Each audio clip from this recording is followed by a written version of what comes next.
Hello વેનેસ જૂના BCom ના વિદ્યાર્થી મિત્રો કેમ છો? આપ સૌ મજામાં છો? ચાણક્ય કોમર્સ ક્લાસીસમાં આપનું સ્વાગત છે. હું છું કૃણાલ સર.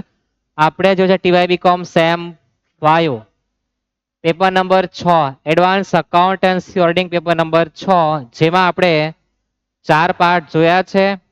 જેમાં આપણે ટૂંકા દાખલાઓ પ્રશ્ન નંબર 1 ના પ્રશ્ન નંબર 2 ગુણોત્તર ના દાખલાઓ આપણે જોયા છે.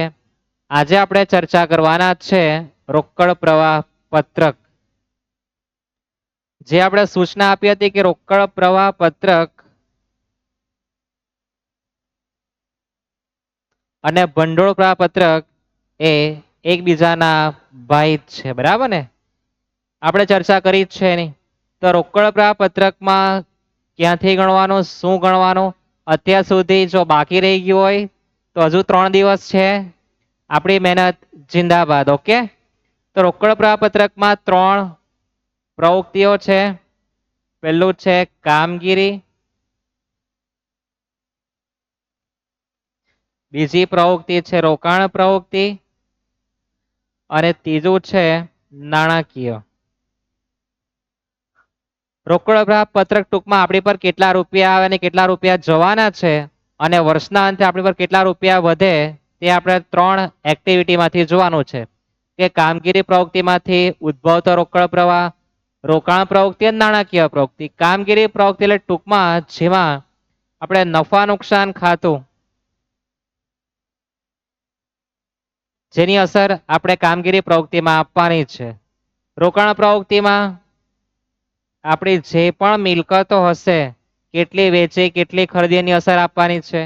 નાણાકીય પ્રવૃત્તિમાં આપણા દેવાની અસર આપવાની છે કે કેટલા લાંબા ગાળાના દેવા આપણે નવા બહાર પાડ્યા છે અથવા પૈસા પરત કર્યા છે એની માહિતી આપવાની છે. અને ત્યાર પછી આ 3 નો જે જવાબ આવે તે રોકડ અને રોકડ સમાન વધારો ઓબ્લિક ઘટાડો આવવાનો છે, પ્લસ શરૂની શિલ્લક કરવાની અને આપણે છેવટની જે પણ શિલ્લક હશે તે આપણે સાબિત કરવાની રહેશે. આ ટ્રેલર તો એકદમ નાનું આમતું ટ્રેલર કે જેમાં શું આવવાનું છે અને એના જે નિયમ છે તે નિયમ પણ આપણે જોઈ લઈએ. 2 જ નિયમ છે. મિલકતનો નિયમ અને દેવાનો નિયમ. મિલકતનો નિયમ ગત વર્ષ માઇનસ ચાલુ વર્ષ અને દેવામાં ચાલુ વર્ષ માઇનસ ગત વર્ષ. જો જવાબ પ્લસમાં આવે તો પ્લસમાં લખવાનું, માઇનસ તો માઇનસમાં. જ્યારે પણ જે પણ મિલકત દેવાની તુલના કરવી પડે ત્યારે આ નિયમનો ઉપયોગ કરવાનો. જવાબ પ્લસમાં તો પ્લસમાં લખો, માઇનસ માઇનસમાં લખો. ટૂંકા દાખલા આપણે ચર્ચા કરી જ છે એટલે દાખલા તરફ આપણે જવાના છે.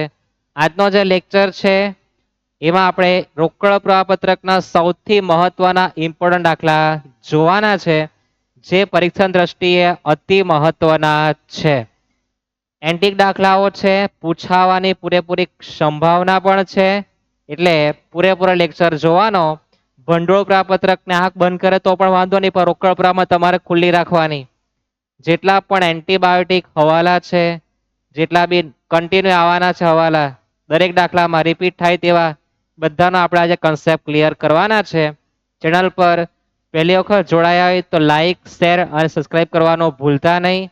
તમારા મિત્રને મોકલી આપો. મિત્ર 3 દિવસમાં આપણે શું પાસ થઈ જશો અને સારા માર્ક પણ લાવશો. 2 કલાકનો શો જોવાનો. રોકડ પ્રવાહ પત્રક આપણે જોવાના છે. સબસ્ક્રાઇબ કરવાનું બિલકુલ ભૂલતા નહીં. એનો રીઝન સેમ 6માં આપણે પૂરેપૂરો સિલેબસ ભણાવવાના છે. તો તમને લાઈવ લેક્ચર માટે લાઈવ લેક્ચર માટે તમારે સબસ્ક્રાઇબ કરી દેવું, જેથી સબસ્ક્રાઇબ 500 થાય એટલે આપણે લાઈવ ભણવા માટે આપણે ફ્રી જ છે યુટ્યુબ પર પછી. ઓકે, તો આપણે એના માટે પણ એક પ્રયાસ કરી રહ્યા છે. તમારે આમાં પણ મહેનત કરવાની છે. શરૂઆત કરીએ આપણે પહેલા દાખલાથી. શુભ મુહૂર્ત કરીએ.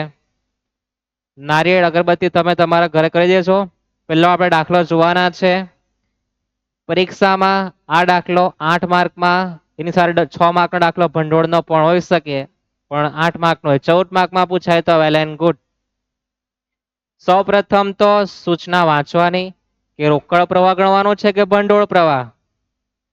રકમ પહેલા વાંચવી, વાંચ્યા બાદ ક્યાંથી ક્યાં જવું એની તમામ ચર્ચા હું કરવાનો છું, પણ કેવી રીતના શુભ મુહૂર્ત કરવાને જોઈ લેજો. પહેલા તો રકમ જોવાની, પ્રશ્ન નંબર 2 કે 3 માં ગમે તો હોઈ શકે, બરાબર છે. એમ તો પ્રશ્ન નંબર 3 માં જ રોકડ ને ભંડોળ પૂછે, પણ કોઈ વિચિત્ર હોય તો પ્રશ્ન 2 માં પહેલા ભંડોળ રોકડ અને પછી ગુણોત્તર પણ આપી શકે. પણ 99.99% પ્રશ્ન નંબર 3 માં જ રોકડ પ્રવાહ રહેવાનો છે. તો દાખલો છે, વાંચીએ રકમ. તો સુરત લિમિટેડનું પ્રથમ વર્ષના અંતનું પાકું સર્વે આપણને આપેલું છે. પાકું સર્વે આ મુજબ છે. અન્ય માહિતીમાં છેલ્લું વિધાન વાંચો. તો ઉપરોક્ત માહિતી પરથી હિસાબી ધોરણ 3 મુજબ રોકડ પ્રવાહ પત્રક તૈયાર કરવાનું છે. શું બનાવવા કીધું છે આપણને? રોકડ પ્રવાહ પત્રક હિસાબી ધોરણ 3 મુજબ. દેખાય દરેકને? આ આપણો કન્સેપ્ટ ક્લિયર થવો છે કે રોકડ પ્રવાહ પત્રક મારે બનાવવાનું છે. મને પ્રથમ વર્ષની માહિતી આપી છે. હવાલા ત્યાર પછી જોવાના અને આપણે ટીક કરી દેવાનું. તો પહેલો હવાલો વાંચીએ. વર્ષ દરમિયાન યંત્ર પર 50,000 અને જમીન મકાન પર 2 લાખનો ઘસારો કાપવામાં આવ્યો છે કીધું. તો યંત્ર પર ખરું કરી દેવાનું અને ત્યાર પછી જમીન મકાન પર એના આપણે હવાલા મુજબના ખાતા બનાવીશું. એમાં જે પણ ખરીદી વેચાણ હશે તે આપણે જોશું. ત્યાર પછી પ્રાથમિક ખર્ચ માંડી વાળ્યો છે, તો પ્રાથમિક ખર્ચ પર ખરું કરી દઈએ. તો આપણે 3 ખાતા બનાવવાના, એક જમીન મકાનનું ખાતું, યંત્રનું અને પ્રાથમિક ખર્ચનું. ખ્યાલ આવે? રકમ વાંચ્યા, ક્યાં વાંચવાની? તો શું તૈયાર કરવું, હવાલો વાંચીને હવાલા ટીક કરી દેવું. પછી માત્ર પાકું સર્વે છે તો આપણે તે પ્રમાણે રોકડ પ્રવાહ પત્રક તૈયાર કરીએ.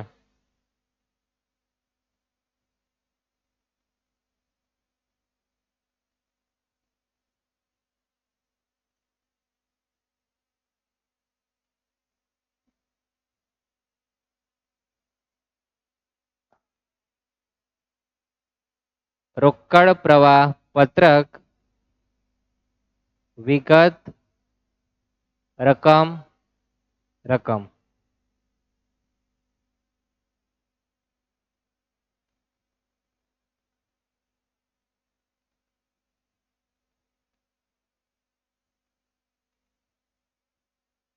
રકમના 2 ખાના બનાવવાના છે અને 2 પેજ પર તમારે લઈ જ લેવાનું રકમ રકમનું.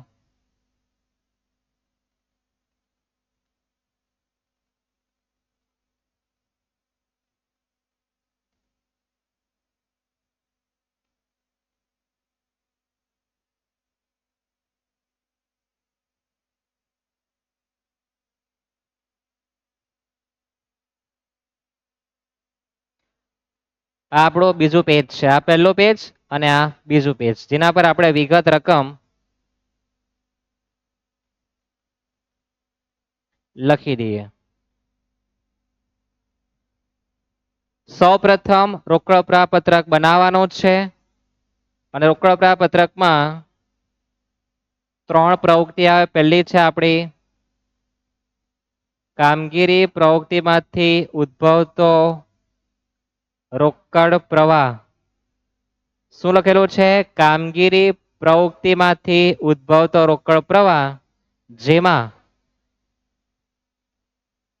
તમારે લખવાનું સૌ પ્રથમ નફા નુકસાન ખાતું કૌંસમાં તફાવત. એક લાઈન છોડીને માઇનસ નહીં, શું પ્લસ નફા નુકસાન ખાતું ઉધાર. 10 લાઈન છોડી, એક લાઈન છોડી 10 લાઈન છોડી દેવાની. ત્યાર પછી માઇનસ નફા નુકસાન ખાતું જમા, 3 લાઈન છોડી દેવાનું. ત્યાર પછી કાર્યશીલ મૂડીમાં ફેરફાર. ટૂંકા દાખલા આપણે બનાવેલો જ છે, એમાંય 5-6 લાઈન છોડી દેવાની. ત્યાર પછી માઇનસ કરવેરા, કેવા? ચૂકવેલા. તો જે જવાબ આવે તે આપણો કામગીરી પ્રવૃત્તિમાંથી મળતો ચોખ્ખો રોકડ પ્રવાહ. શું લખવાનું છે? કામગીરી પ્રવૃત્તિમાંથી મળતો ચોખ્ખો રોકડ પ્રવાહ. ત્યાર પછી બી,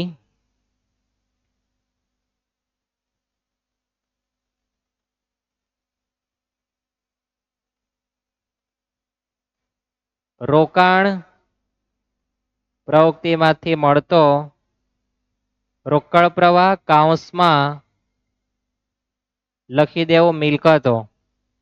આમાં બધે મિલકતનો વેચાણ ને ખરીદી આવવાનો છે. ત્યાર પછી 4-5 લાઈન છોડ દેવાનું અથવા એન્ટ્રી જોવાની. પાકા સરનામાં કેટલી મિલકતો આપી 5, તો 5-6 લાઈન છોડ દેવાની, બધા છોડ કે જરૂર નથી. ત્યાર પછી નાણાકીય પ્રવૃત્તિમાંથી મળતો રોકડ પ્રવાહ કૌંસમાં દેવા, એમાં 5-6 લાઈન છોડ દેવાની. ત્યાર પછી રોકડ અને રોકડ સમાન વધારો ઓબ્લિક ઘટાડો. ટૂંકમાં આપણા ABC ના જવાબ પ્લસ કરવાના, નીચે પ્લસ શરૂની રોકડ શિલ્લક માઇનસ શરૂઆતનો બેંક ઓવરડ્રાફ્ટ, અને આપણે સાબિતી કરી આપવાનું કે છેવટની રોકડ શિલ્લક, છેવટની રોકડ શિલ્લક આપણે સાબિત કરવાની છે. આ રીતના આપણે નમૂનો સૌપ્રથમ તૈયાર કરવાનો. રોકડ પ્રવાહ પત્રક વિગત રકમ.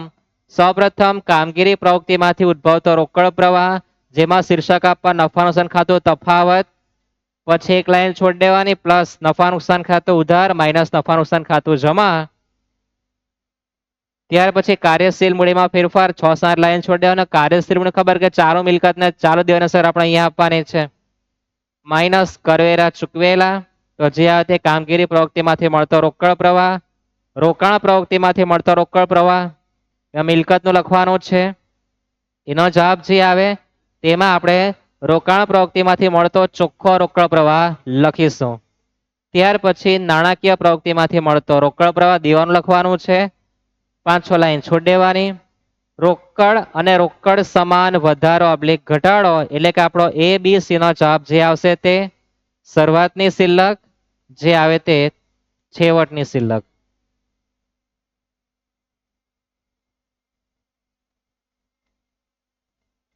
થઈ ગયું આટલું તૈયાર? સમય ભરી લીધો છે, મારે તમને સમજાવવાનું છે એટલે ઓકે, આટલું તમને લખતા પહેલા આવડી જવું જોઈએ. હવે આપણે શરૂઆત કરીએ. શરૂઆત ક્યાંથી કરવાની? તો આપણે જે હવાલા મુજબના ખાતા બનાવવાના છે તે પણ આપણે લખી દઈએ. કયા કયા ખાતા છે યાદ છે? યંત્ર ખાતું, જમીન મકાનનું ખાતું,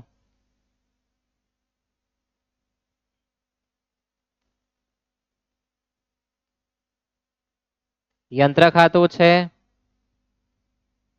જમીન મકાનનું ખાતું છે. વિગત રકમ ઉધાર જમા તમારે નહીં લખવાનું, લીટી પડે વચ્ચેની માત્ર. ત્યાર પછી પ્રાથમિક ખર્ચ. ચાલો આપણે નીચે લઈ લઈએ.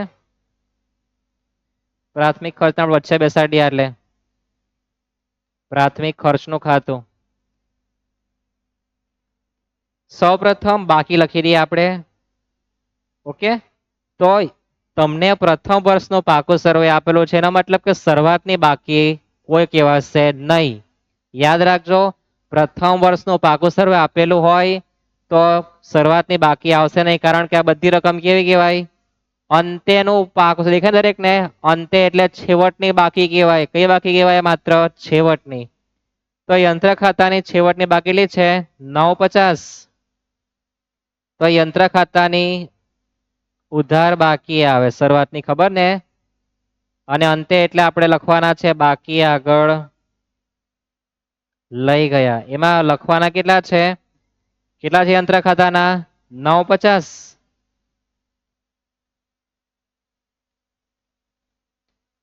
યંત્ર એ મિલકત કહેવાય. મિલકતની કઈ બાકી આવે? ઉધાર. તો શરૂઆતની બાકી ડેશ, છેવટની બાકી 950.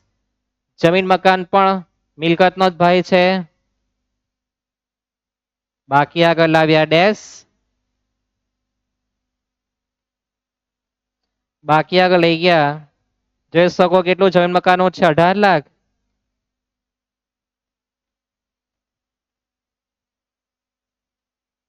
કેટલા આપેલા છે? 18 લાખ.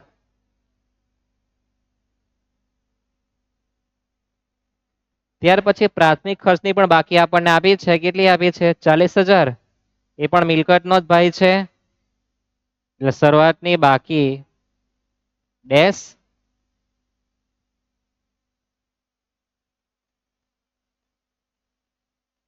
અને અંતેની બાકી આપણને કેટલી આપી છે? 40,000. બાકી આપણે લખીને તૈયાર થઈ ગઈ. ક્યાંથી શરૂઆત કરવી, ક્યાંથી ક્યાં જવું, બધી ચર્ચા શાંતિપૂર્વક ચાલતી છે. ઓકે, ખાતા બને પછી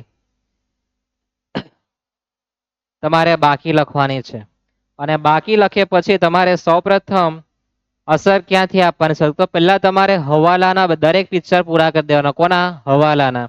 તો આપણે પહેલા બંને હવાલા જોવાના છે. એનો આપણે અધ્યાય પહેલા પૂરો કરીએ.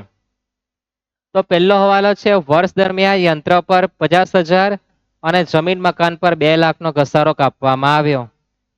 ઘસારો કાપે એટલે આપણી મિલકત એટલી ઘટી જાય એટલે મિલકત આપણી જવાની, જાય તો જમા. તો ઘસારાની બંને અસર ક્યાં આપવાની? યંત્ર અને જમીનના ખાતામાં ક્યાં આપવાની? જમા બાજુ. ક્યાં આપવાની? જમા બાજુ. તો બંનેના ખાતામાં જોઈએ. યંત્ર ખાતામાં 50 અને જમીન મકાનના ખાતામાં 2,00,000.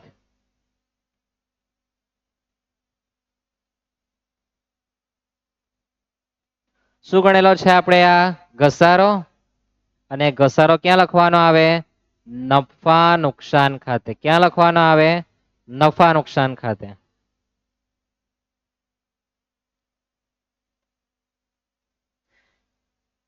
ખ્યાલ આવે? ઘસારો કાપવામાં આવ્યો છે એટલે આપણે એટલા રૂપિયા ઓછા કરી દીધા. આપણે મિલકત ઘટવાની, ઘટે એટલે મિલકત જાય, જાય તો જમા બાજુ પર લખવાનું. યંત્ર ખાતામાં 50, જમનાકાના ખાતામાં 2,00,000. થઈ ગયું આટલું. અને ઘસારાની બીજી અસર દરેકને ખ્યાલ છે કે હવન અસર થવાની છે 2. બીજી અસર ક્યાં આપવાની? તો આપણું જે પત્રક છે રોકડ પ્રવાહ પત્રક, એમાં નફા નુકસાન છે, ઉધાર છે, એમાં યંત્ર ખાતે કાઉન્સમાં ઘસારો રકમ લખવાની છે પહેલા ખાનામાં 50,000. ત્યાર પછી જમીન મકાન ખાતે કાઉન્સમાં ઘસારો કેટલો છે? 2,00,000. હવે આપણે શીખાય યાદ છે ટૂંકા દાખલામાં કે જો પપ્પા પ્લસમાં દીકરા એ પ્લસમાં આવે, નિશાની પ્લસ કે માઇનસ ની કન્ફ્યુઝન નહીં કરે. આપી જ છે પ્લસ તો પ્લસ લખી દેવાની. ખ્યાલ આવે? અહીં આપણો પહેલો હવાલો પૂરો થઈ જાય. ખ્યાલ આવે કેટલો સરળ હવાલો છે? યંત્ર પર ઘસારો ગણેલો છે, યંત્ર ખાતામાં જમા, જન્મકરના ખાતામાં જમા. અને બીજી અસર ક્યાં આપવાની? કામગીરી પ્રવૃત્તિમાં નફા નુકસાન ખાતું જે ઉધારનું ટાઇટલ છે એમાં લખી દેવાનું છે. બરાબર છે? ખ્યાલ આવે? નંબર 2 વાંચીએ. પ્રાથમિક ખર્ચા પૈકી 1/5 ભાગ માંડી વાળો. તો જ્યારે પણ આ રીતનો હવાલો હોય ત્યારે શું કરવાનું? તો માંડી વાળો છે 1/5 ભાગ. તો પ્રાથમિક ખર્ચા કેટલા માંડી વાળા છે? 1/5. તો આપણે સમજી લઈએ કે આપણે જે પ્રાથમિક ખર્ચો કરેલો છે, જે ખર્ચો કરેલો છે એ આપણો 5મો ભાગ છે. કેટલો ભાગ છે? 5મો. અને એમાંથી આપણે એક ભાગ માંડી વાળો. માંડી વાળો એટલે એને ક્યાં લખવાનો આવે? નફા નુકસાન ખાતે. કેટલો ભાગ માંડી વાળો છે? એક ભાગ. તો આપણા બાકી બચવાના કેટલા ભાગ? કેટલા ભાગ બચવાના? 4 ભાગ. આ રીતના તમારે વિચારવાનું કે 1/5 ભાગ માંડી વાળો છે, તો આપણે 5 ભાગનો ખર્ચો જે કરેલો છે એ રોકડ ખાતે લખવાનો. એક ભાગ છે માંડી વાળો ક્યાં લખવાનો? નફા નુકસાનમાં. તો બાકી વધે કેટલા? 4. તો 4 × 40 તે કેટલા આવે? 10,000. અહીંયા કેટલા આવવાનો છે? 50,000. તો આપણે આ બંનેની અસર આપવાની 10,000 રૂપિયાની અને 50,000 રૂપિયાની. ક્યાં આપવાની? તો નફા નુકસાન માંડી વાળું છે, તો એ નફા નુકસાન ખાતામાં ઉધારમાં લખવાનું માંડી વાળેલ પ્રાથમિક ખર્ચ 10,000 અને જે પ્રાથમિક ખર્ચ આપણે કરેલો છે પ્રાથમિક ખર્ચ કોના ઘરનો છોકરો છે? મિલકતના ઘરનો. તો મિલકતની માહિતી ક્યાં આવે? શીર્ષક છે જો રોકાણ પ્રવૃત્તિ બધું મિલકતનું, લખવાનું પ્રાથમિક ખર્ચ બહાર પાડ્યો. પ્રાથમિક ખર્ચ થયો લખો, બહાર પાડ્યો. જે લખો તે કેટલા લખવાના છે? 50,000. પ્રાથમિક ખર્ચ બહાર પાડ્યો અથવા બહાર થયો, બહુ સારો દેખાતો નથી, કાઢી નાખ્યા. પ્રાથમિક ખર્ચ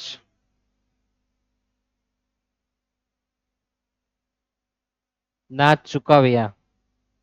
ચૂકવો એટલે રૂપિયા જાય, ઈઝી વસ્તુ રહેશે તમારા માટે. ખર્ચો ચૂકવ્યા રૂપિયા જાય, આટલો તમે ખર્ચ કરી લો, તેમાં તમે 10,000 શું કે રાખો? તે માંડી વેળા. આટલું કહેવા માંગે હવાલો. ત્યાર પછી બંને હવાલા આપણા પૂરા થાય. પાકા સરામ કરી નજર નાખવાની. નજર નાખવાની પહેલી એન્ટ્રી જો ઇક્વિટી શેર મૂડી દરેક રૂપિયા 10 ના કેવા 20 લાખ. હવે તમારી જો કોઈ કંપની છે એમાં તમે ઇક્વિટી શેર બહાર પાડો, પહેલા વર્ષે 2 શેર બહાર પાડવાના જ છે, તો બહાર પાડતો રૂપિયા આવે કે જાય? આવે. આવે તો આપણે પ્લસમાં લખવાનું, અથવા તો બીજી ભાષામાં દેવાનો શું નિયમ ચાલે? દેવાનો શું નિયમ ચાલે? ચાલુ માઇનસ ગત.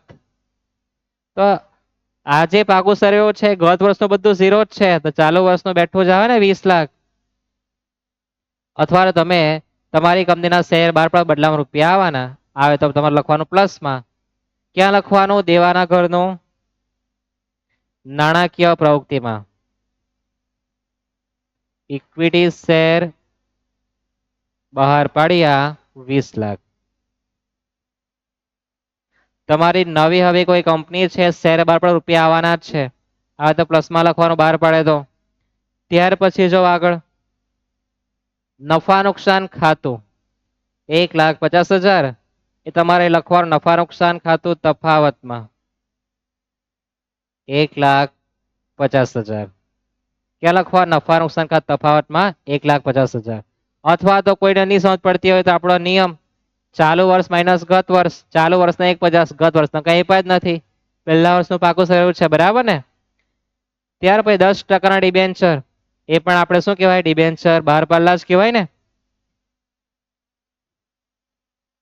ક્યાં લખવાનું? દેવાના ઘરનું નાણાકીય પ્રવૃત્તિમાં ડિબેન્ચર બહાર પાડ્યા 6 લાખ. ડિબેન્ચર બહાર પડ્યા 6 લાખ. બહાર પડત રૂપિયા આવવાના છે. આપણે દેવું કરતા લોકો ફરી પૈસા માંગતા છે, ખ્યાલ આવે? ઇક્વિટી શેર બહાર પડ્યા છે, ડિબેન્ચર બહાર પડ્યા છે. હવે ચાલુ દેવાનું બધું ક્યાં લખવાનું આવે? કાર્યશીલ મૂડીમાં. ક્યાં લખવાનું આવે? કાર્યશીલ મૂડીમાં. તો ચાલુ દેવામાં લેણદારો છે 5 લાખના. આપણે 5 લાખનો ઉધાર માલ શું કરેલો છે? ખરીદેલો છે, એટલે આપણે પૈસા આપ્યા નથી, એટલા પૈસા આપણી પર રહ્યા. તો ચાલુ દેવાનું ક્યાં લખવાનું આવે? કાર્યશીલ મૂડીમાં. લેણદારો 5 લાખ. આપણે માલ ખરીદેલો છે ઉધાર, આપણે પૈસા આપતા નથી, લેણદાર કહેવાય. કહેવાય ને, પૈસા આપી દઈએ તો આપણે લેણદાર ચૂકતા થઈ જાય. તો આપણે 5 લાખના લેણદારો આપણી પર છે. અથવા તો આપણો જે નિયમ ચાલુ માઇનસ ગત વર્ષ, ચાલુ વર્ષના 5 લાખ, ગયા વર્ષના તો ભેંસ, એટલે 5 લાખ જ આવે. ત્યાર પછી દેવી હુંડી એ જ પ્રમાણે 3,50.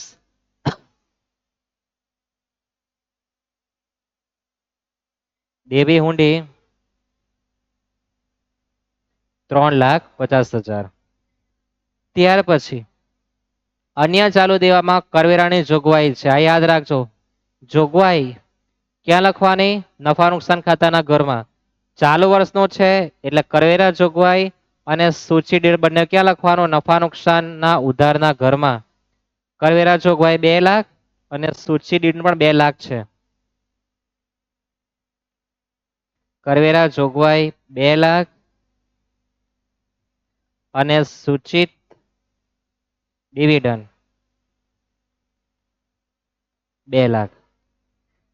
બંને એન્ટ્રી ક્યાં લખવાની? નફા નુકસાન ઉધારના ઘરમાં લખવાનો. અહીંયા આપણો દેવાનો ઘરનું પિક્ચર પૂરું થઈ ગયું. ફરી એકવાર રિપીટ કરીએ.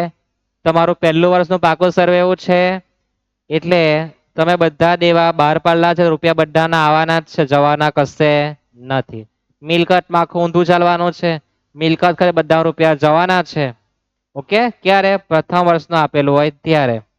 સૌ પ્રથમ યંત્ર ખાતું, જમીન મકાન ખાતું બંનેના ખાતા બનાવેલા છે. પ્રાથમિક ખર્ચનું ખાતું એ બનાવેલું છે. ચાલુ મિલકતમાં સ્ટોક, તો આપણે સ્ટોક બહાર પાડ્યો 450 નો.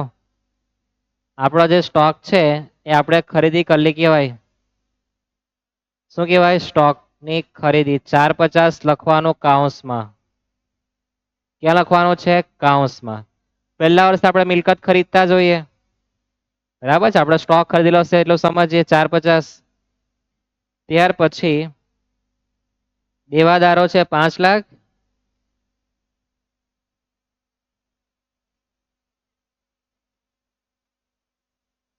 આપણે લોકોને માલ વેચી નાખેલો છે 5 લાખ નો. કેવો? ઉધાર, જેના પૈસા મળ્યા નથી. રૂપિયા આપણે ગયા એવું સમજીએ. અથવા તો શું નિયમ આવે મિલકતનો? શું નિયમ આવે મિલકતનો? ગત માઇનસ ચાલુ. ગત વના 0, 0 minus 450, minus 450, 0 minus 5 lakh, minus રોકડ શિલ્લક એ આપણે છેવટની રોકડ શિલ્લક કહેવાય. કેટલી? 2,60,000. એ તમારે અંતે લખવાનું. ક્યાં લખવાનું? અંતે. રોકડ શિલ્લક તમારે સાબિત કરવાની 2,60,000. આટલા રૂપિયા તમારે સાબિત કરવાના. શરૂઆતની રોકડ શિલ્લક ગત વર્ષની કોઈ આપી નથી. ખ્યાલ આવે? તો અહીંયા આપણું આખું પાકું સર્વે પૂરું થઈ જાય. 8 માર્કમાં જો માત્ર 15 મિનિટ થઈ છે આપણને, પણ એ બધું મેં સમજાવતે કરી કીધું તમને માત્ર 10 મિનિટ બધું પિક્ચર તમારું ક્લોઝ થઈ જવાનું છે. ખ્યાલ આવે? હવે હવાલા મુજબના ખાતા બંધ કરવા જવાના. સૌ પ્રથમ યંત્ર ખાતું બંધ કરીએ. તો યંત્ર ખાતામાં આ બાજુ તફાવત આવે. મિલકતના ખાતામાં ઉધારબદ તફાવત, તે શું બતાવે? ખરીદી. લખવાનો વિગતમાં રોકડ ખાતે કાઉન્સમાં ખરીદી. તમે યંત્ર ખરીદી કર રૂપિયા જવાના. યંત્ર એ મિલકત કહેવાય. મિલકતના ઘરમાં ઘૂસવાનો. મિલકતનું ઘર એટલે આપણું કયું? રોકાણ પ્રવૃત્તિ. શું? રોકાણ પ્રવૃત્તિ. લખવાનો યંત્રની ખરીદી કેટલી? 10 લાખ. ત્યાર પછી આપણે જોઈએ તો જમીન મકાનનું ખાતું આપણે ક્લોઝ કરીએ તો એમાં તફાવત કેટલો આવે? 18 ને 2 20 લાખ. આ પણ શું બતાવે? ખરીદી બતાવે. શું બતાવે? ખરીદી.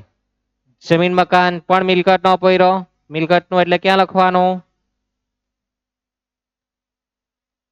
રોકાણ પ્રવૃત્તિમાં લખવાનું. બીજી પ્રવૃત્તિમાં જમીન મકાનની ખરીદી કેટલી? 20 લાખ.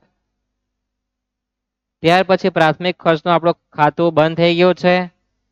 હવે ક્યાંથી સેટઅપ કરવું? તો તમારે શરૂઆત કરવાનો પહેલા કામગીરી પ્રવૃત્તિનું પિક્ચર પૂરું કરવાનું, પછી આપણે આગળ જવાનું. મારે તમને શોર્ટકટ શીખવવાનું છે એટલે કે આપણે નીચેથી ઉપર જવાના છે. રોકડ સમાન વધારો ઘટાડો 3 3 નો જવાબ જે આવે એમાં શરૂઆતની શિલ્લક પ્લસ કરો, તમારે છેવટની શિલ્લક સાબિત થવી જોઈએ. પણ આપણે ઊંધું કામ કરી નાખીએ. A વત્તા B વત્તા C નો જવાબ કેટલા સુધી નાખીએ આપણે? તો 2,60,000 માંથી આપણે કંઈ પણ બાદ નહીં કરીએ તો આપણા છેવટના 2,60 આવે ને. એટલે કે A વત્તા B વત્તા C નો જવાબ મારે આટલો થવો જોઈએ એવું કહેવાય. લખી દે 2 ને 60. ત્યાર પછી 260 વત્તા 0 એટલે 260 સાબિત થઈ ગયા ને.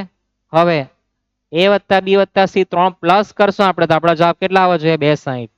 એમાં આપણે પહેલા રોકાણ પ્રવૃત્તિનું પિક્ચર પૂરું કરી દેવાનું અને શું લખવાનું? તો એમાં લખી દેવાનું કે રોકાણ પ્રવૃત્તિમાંથી મળતો કેવો? ચોખ્ખો રોકડ પ્રવાહ. શબ્દ લખવાનો કયો? ચોખ્ખો રોકડ પ્રવાહ.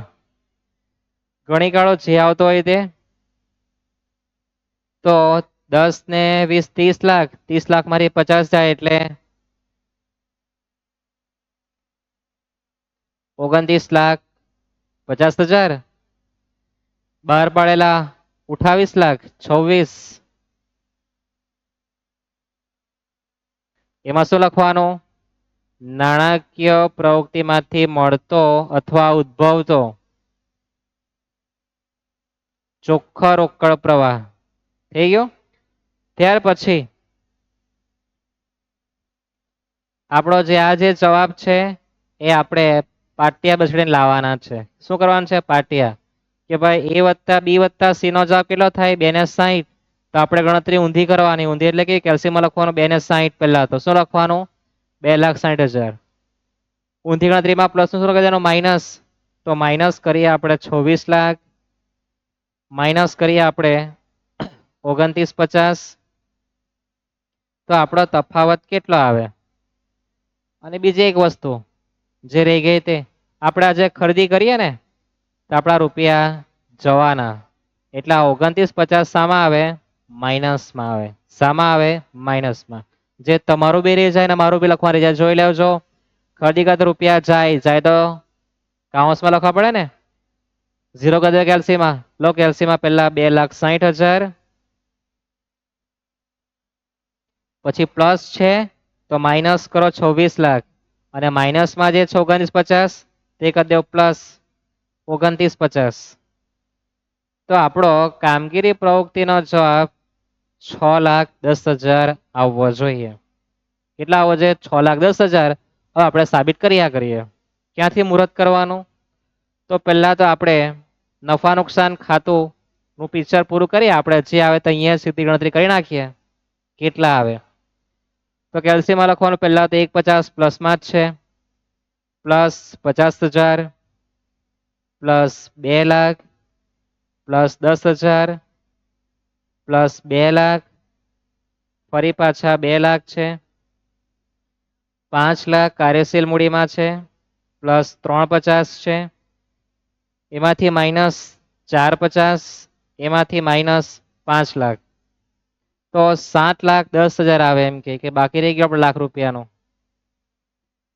ઓકે આ બધું પ્લસમાં જ છે ને એટલે અહીંયા સરવાળો આપણો ખોટો છે જો આપણો જવાબ પણ ટેલી થઈ જાય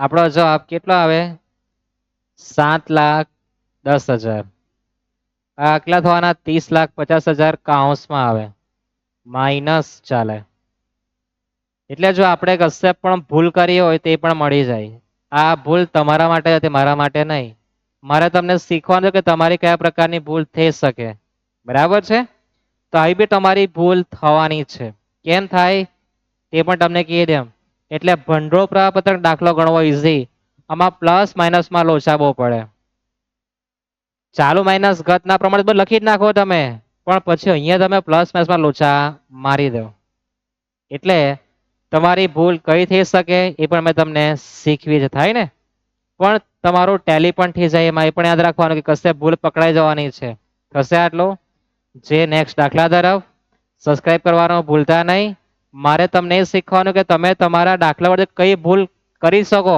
અને શું તમારે ધ્યાનમાં રાખવાનું એના માટે આ ભૂલ કરી છે બાકી મારી કોઈ ઈચ્છા હતી નહીં જઈએ આપણે નેક્સ્ટ દાખલા તરફ રકમ વાંચો મોસ્ટ આઈએમપી દાખલો છે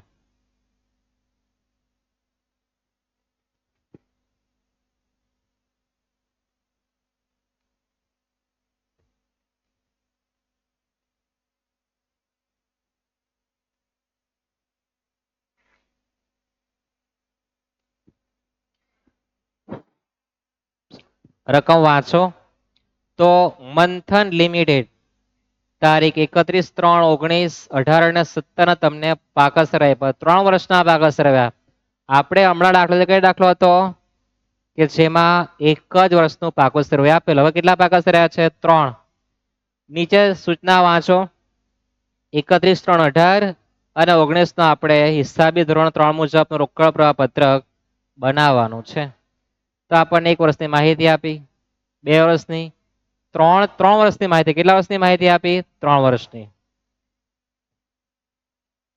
અને આપણે બનાવવાનું છે 18 અને 19 તો 2 વર્ષનો આપણે બનાવવાનું છે શું બનાવવાનું છે રોકડ પ્રવાહ પત્રક. તમારે 31 નો 18 નો જો બનાવવું હોય તો 18 ના બનાવવા માટે મારે માત્ર 17 18 ને જોવાનું. શું જોવાનું? 17 18 ને. મારે જે બનાવવાનું છે 31 3 18 ના રોજ પૂરા થતા વર્ષનો રોકડ પ્રવાહ પત્રક, તો એમાં 17 અને 18 ના આંકડા લેવા. મારે તમને શીખવાનું તેની વાત કરતો છું. અને તમારે જે 31 3 19 જે બનાવવાનું છે એમાં કયા આંકડા લેવાના? 18 અને 19.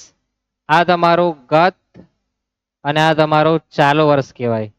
જ્યારે 18 તમારા માટે ગત થશે ને અહીંયા કયો થવાનો છે? ચાલુ વર્ષ. આ સમજ પડવી જોઈએ. મેઇન ટોપિક આ હતો. બરાબર છે. કોની સરખામણી કરે? 17 18 ની અને 18 19 ની. બે ગણતરી કરવાની છે. ખ્યાલ આવે? પત્રક બનાવીએ.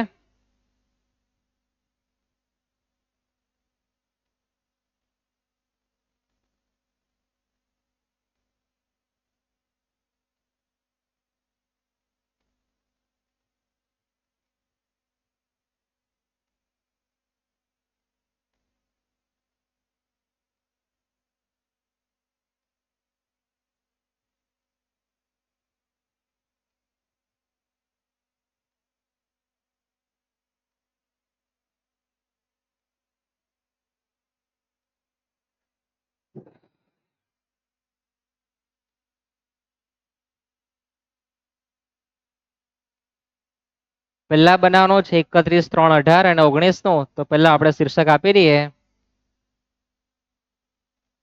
તારીખ 31 3 18 ના રોજ પૂરા થતા વર્ષનો રોકડ પ્રવાહ પત્રક વિગત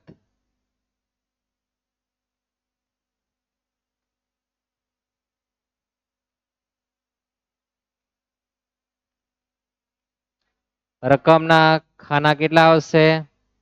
2. હવે તમે આંકડાઓ જો તો આંકડાઓ બહુ ઓછા છે. બહુ ઓછી માહિતી તમને આપી છે ને? ઓછી માહિતી આપી.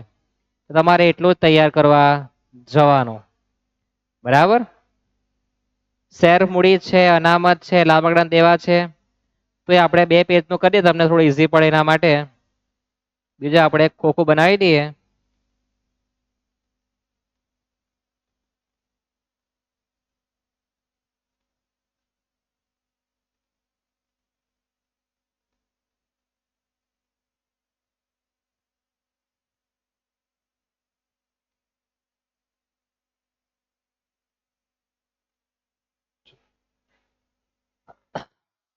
પહેલા આપણે લખી દઈએ જે પણ આપણને આપેલું છે તે. શું આપેલું ટાઇટલ? કામગીરી પ્રવૃત્તિમાંથી ઉદ્ભવતો અથવા મળતો રોકડ પ્રવાહ.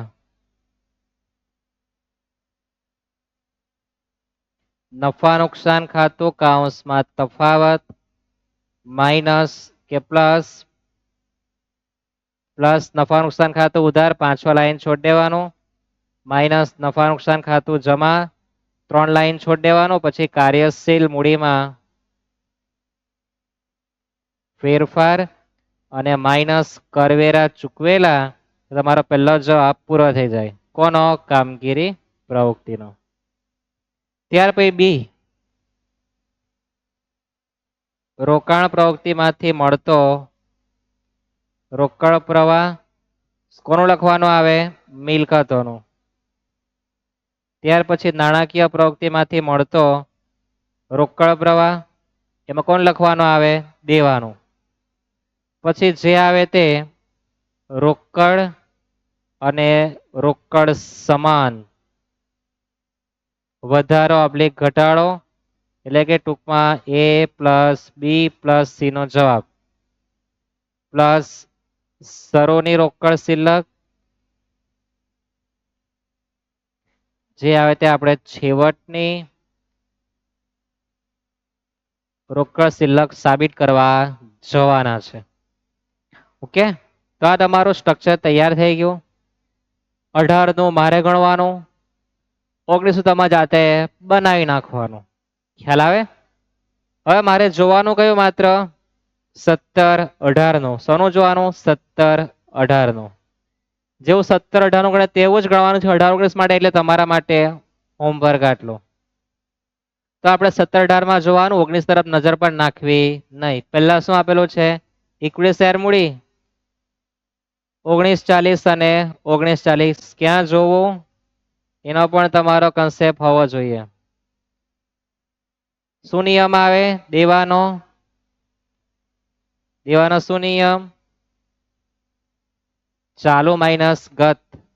મિલકતનો શું નિયમ? ગત માઇનસ ચાલુ. શાના માટે? તુલના કરીને રૂપિયા પ્લસ કે માઇનસમાં એના માટે. તો ઇક્વિટીમાં કોઈ ફેરફાર પડતો નથી, છે તે એટલું જ છે. ઇક્વિટી કોના ઘરમાં લખાય? નાણાકીય પ્રવૃત્તિ.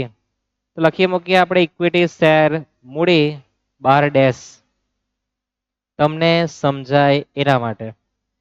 ત્યાર પછી આપણને આપેલું નફા નુકસાન ખાતું માઇનસમાં આપ્યું. આપણે તો આપણો નિયમ પ્રમાણે કામ ધંધો કરવાનો.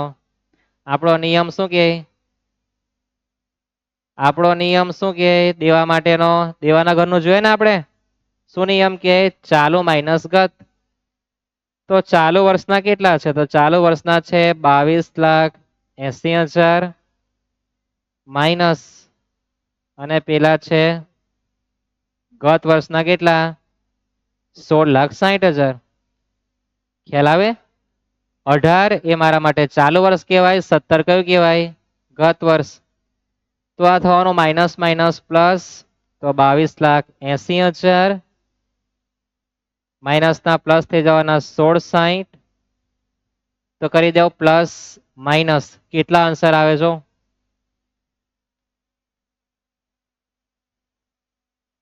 2280 માઇનસ પ્લસ કરો 1660, તો તમારા આન્સર 6,20,000 આવે. કેટલા આવે? 6,20,000. શામાં? માઇનસમાં. 22,80,000 પછી તમારું પ્લસ માઇનસ નું બટન. આ માઇનસમાં કોઈ ઘૂસવું નહીં. ક્યાં? ઇધર પ્લસ માઇનસ. પછી પ્લસ 16,60,000. તમારા આન્સર 26 માઇનસમાં આવે. તે લખવાના બી કેટલા? 6,20,000. માઇનસ એટલે ક્યાં લખવાનો આવે? કાઉન્સમાં. દરેકને હોય તો ખ્યાલ હશે જ, આપણે માની લઈએ. ત્યાર પછી જઈએ આપણે આગળ.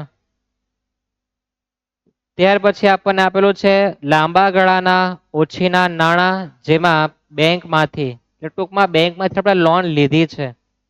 તો આપણે લોન લીધી હતી 17 માં, કેટલી હતી? 86.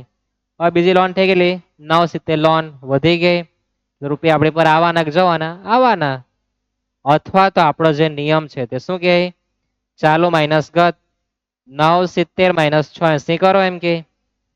ખ્યાલ આવે? તમે બંને ભાષામાં ગણી શકો. તમને પુસ્તક નોલેજ હોય તો ભાઈ દેવું છે આપણું, દેવ વધી ગયા, રૂપિયા આપણા જતા નથી, એટલે પ્લસમાં જ લખવાનું. અથવા તો નિયમ નથી ખબર પડતો કે ભાઈ શું ચાલતું છે, તો આપણે સિસ્ટમ ચાલુ માઇનસ ગત વર્ષ. ચાલુ વર્ષના કેટલા કહેવાય? 970 માઇનસ 6,80,000.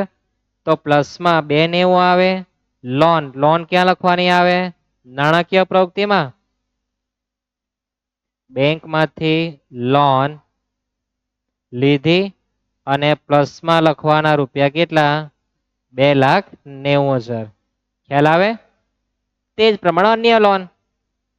ચાલુ માઇનસ ગત 34,30,000 માઇનસ 28,10,000. એ પણ કેટલા આવે? 26. ચાલો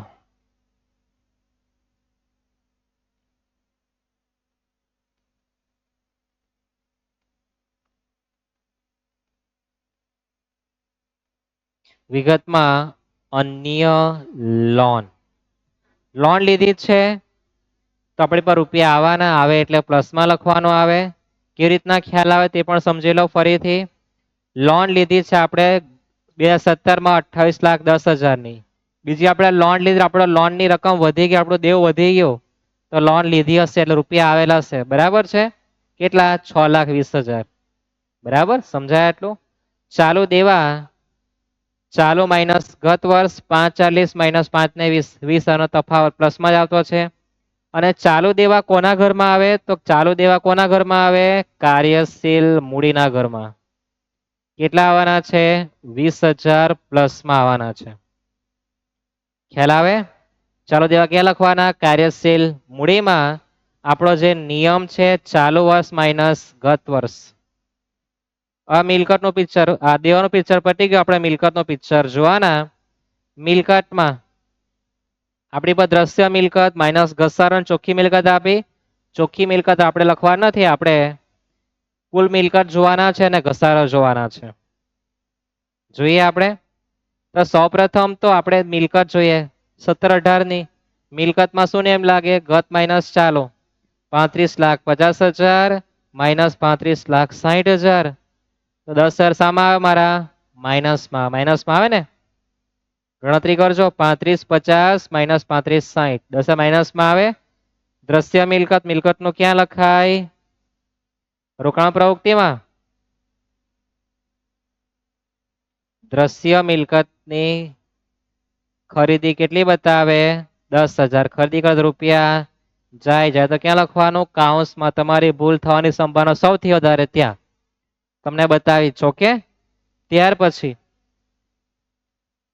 ઘસારો તો ઘસારો એ માઇનસ કર્યો શું કર્યો છે માઇનસ એટલે જે ઘસારો જે છે એ મિલકતનો પૂર્ણ નથી કોનો ઘરનો છે દેવાના ઘરનો કોનો ઘરનો કહેવાય દેવાના ઘરને આપણે એને મારી મચોડીને કા નાખેલો છે મિલકતના ઘરમાં એટલે મિલકતના ઘરમાં હોય તો આપણે એની બાકી ઊંધી જોવી પડે દેવાનો નિયમ લાગે ચાલુ માઇનસ ગત એટલે કે 950 માઇનસ 690 950 માઇનસ 690 કરો તો 2,60,000 નો અહીંયા પણ તફાવત આવે રકમ સેટ કરી લીધો લાગે 260